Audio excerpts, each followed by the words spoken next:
강세장과 약세장은 언제나 금융 역사를 장식한 사건이었고 모든 투자자들의 기본적인 연구 주제이기도 하다. 역발상 투자자가 되는 것의 중요성 그리고 어떻게 해서 어느 한 시점에 있었던 다수의 기대가 틀린 것으로 밝혀질 수 있는지에 대해 많은 주장이 있다. 그러나 역발상 투자자가 되는 것 그 자체가 목적이 돼서는 안 된다.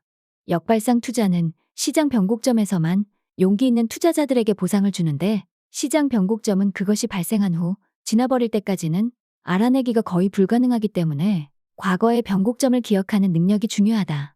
시장 주기 전환점에서는 탐욕이나 공포의 명백한 징후들이 나오는 경우가 많다. 탐욕의 징후들이 분출될 경우 조심성은 바람 속에 사라지고 수익에 대한 기대가 모든 리스크 개념들을 눌러버린다. 시장이 매일, 매주 상승하는 것을 투자자가 목격한다면 그리고 주변의 모든 사람이 돈을 벌고 있고 그것을 자랑하고 있다면 시장 정점이 다가왔음을 알려주는 증거일 가능성이 높다. 그런 시점에 열광하는 군중에 합류하는 것은 보통은 영구적으로 돈을 잃는 전조가 된다.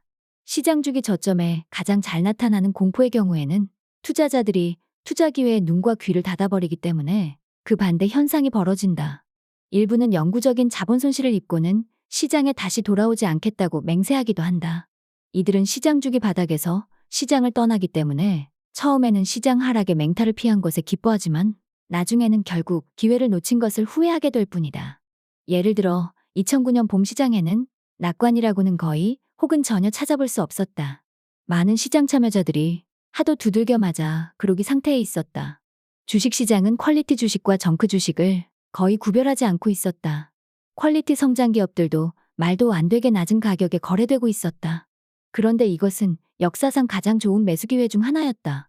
그 기회를 잡을 정도로 용기 있던 사람들은 그 후 높은 수익을 얻었다. 또 다른 예는 2018년 처음 몇 주 동안 있었다.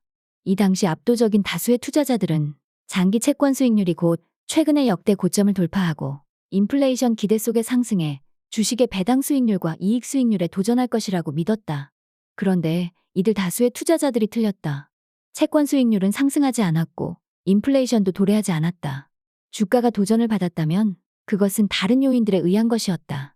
감정이 지배하지 못하도록 이성을 보호하기 위해 투자자는 주기적으로 세 걸음 물러나 보다 큰 그림을 볼 필요가 있다. 앞서 언급한 것처럼 투자자가 가장 기본적으로 고려해야 할 보다 큰 그림은 성장, 유동성, 밸류에이션이라는 3대 요인이다. 시장 주기의 전환점을 찾는 것이 쉽다면 투자는 훨씬 쉬운 일이 될 것이다. 그러나 이런 3대 요인에 대한 신중한 분석은 경험이 주는 혜택과 결합해 다수의 판단 오류를 통해 오히려 수익을 올릴 수 있는 최고의 기회를 제공해 줄 수 있다.